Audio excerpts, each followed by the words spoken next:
देश की सुरक्षा सरकार की सबसे बड़ी प्राथमिकता है। सीमा पार से घुसपैठ, हथियारों की तस्करी, जाली नोट, मानव तस्करी और कट्टरपंथी नेटवर्क, ये वो चुनौतियां हैं जिन्हें नेस्त नाबूद करने पर विशेष फोकस है। यानी कि अमित शाह मिशन बॉर्डर पर है और इसी को ध्यान में रखते हुए गृह मंत्री अमित शाह पश्चिम बंगाल पहुंचे, जहां उन्होंने आज सिलीगुड़ी शहर के बाहरी इलाके में स्थित सीमा सुरक्षा बल की 18वीं बटालियन चौकी का दौरा किया और क्षेत्र में भारत बांग्लादेश सीमा पर सुरक्षा व्यवस्था की समीक्षा की।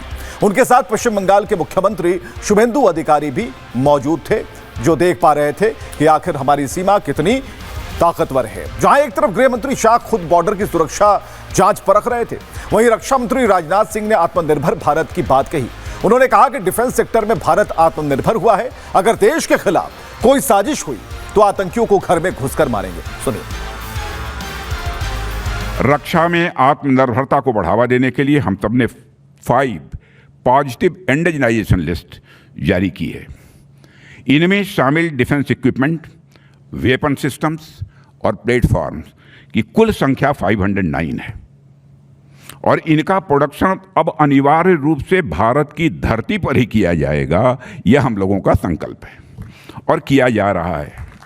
साथियों, आतंकवाद के खिलाफ भी हमारी गवर्नमेंट ने पूरी दुनिया के सामने अपने बदले हुए नज़रिए को स्पष्ट किया है।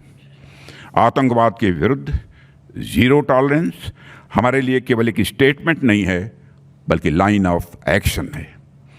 आतंकवाद के खिलाफ हम दरवाजे पर नहीं, बल्कि घर में घुसकर मारेंगे। इस सेनाओं का पराक्रम तो हमेशा ही अद्भुत रहा है, मगर जिस मिलिट्री एज की तलाश सेनाओं को रहती है, वह एज हाल के वर्षों में डिफेंस सेक्टर में आए तेजी से हो रहे बदलावों से आई है। और मैं मानता हूं कि यदि ये बदलाव हम सब ने न किए होते तो ऑपरेशन सिंदूर जैसे कॉम्प्लेक्स ऑपरेशन को अंजाम देना लगभग असंभव होता।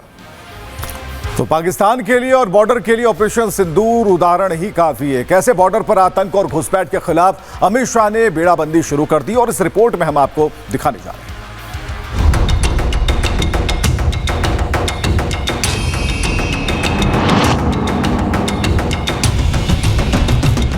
पश्चिम बंगाल में केंद्रीय गृह मंत्री अमित शाह का 3 दिवसीय दौरा महज एक आधिकारिक कार्यक्रम नहीं, बल्कि राष्ट्रीय सुरक्षा की एक बड़ी रणनीति का हिस्सा है।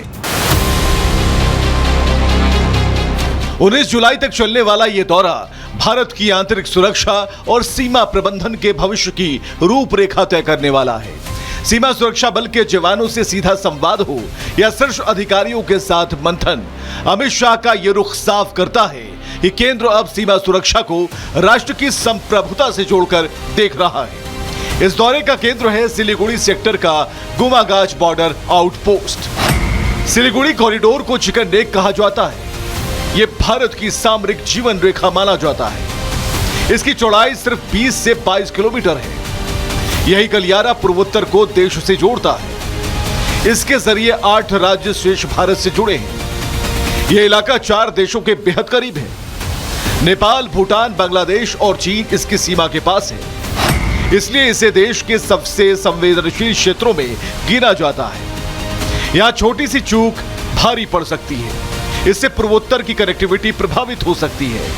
सुरक्षा के लिए कई एजेंसियां यहां तैनात हैं। बीएसएफ, एसएसबी और सेना लगातार निगरानी करती है। खुफिया एजेंसियां भी हर गतिविधि पर नजर रखती है। यहां त्रिस्तरीय सुरक्षा व्यवस्था लागू है। घुसपैठ, मवेशी तस्करी, मानव तस्करी और नकली भारतीय मुद्रा जैसे अपराध लंबे समय से गृह मंत्रालय के लिए चिंता का विषय रहे हैं, लेकिन अब चुनौती जटिल हो गई है। हाल के दिनों में ड्रोन के जरिए हथियारों की तस्करी और डिजिटल माध्यमों से रचे जा रहे कट्टरपंथी मॉड्यूल ने एजेंसियों को सतर्क कर दिया है। अमित शाह का संदेश साफ है। सीमा पर केवल फेंसिंग काफी नहीं, अब स्मार्ट निगरानी, एंटी ड्रोन सिस्टम, बेहतर इंटेलिजेंस नेटवर्क और तकनीक आधारित इंफ्रास्ट्रक्चर ही सुरक्षा की ढाल होंगे। गृह मंत्रालय अब बीएसएफ की टेक्नो इंटेलिजेंस फोर्स के रूप में तैयार करना चाहता है।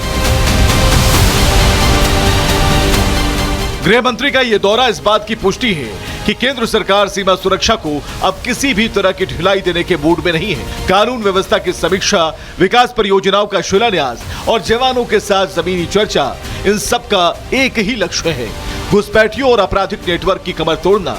चिकन नेक की सुरक्षा पर यह अमित प्रहार भारत की सीमाओं को और भी अभेद बनाने की दिशा में एक निर्णायक कदम है।